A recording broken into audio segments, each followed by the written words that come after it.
যে tainted untainted list বের করতে হবে। আরে আপনার কি যায় আসে? কেন অন্যদের কথায় পা দিচ্ছেন? টেন্টেড কি আনটেন্টেড কি আপনার দেখার তো প্রয়োজন নেই।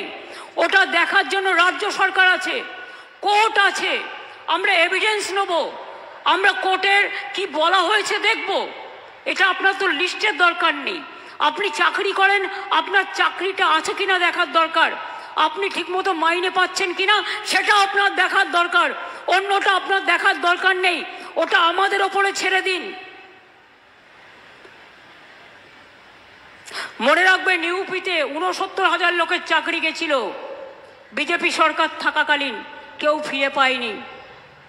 আমি তো আপনাদের বলছি আপনারা ফিরে পাবেন। আমরাই তো আপনাদের কোর্টে গিয়ে আপনাদের হয়ে ফাইট করে অ্যালাউ করেছি।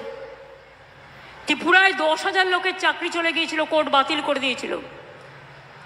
বিজেপি সরকার বলেছিল ক্ষমতায় এসে ফিরিয়ে দেবে। আজ পর্যন্ত 7 বছর হয়ে গেল, ফেরায় তো নি। উপরন্তু তাদের মাথায় লাঠি মারা হয়েছে। আমাদের সরকার কিন্তু তা নয়।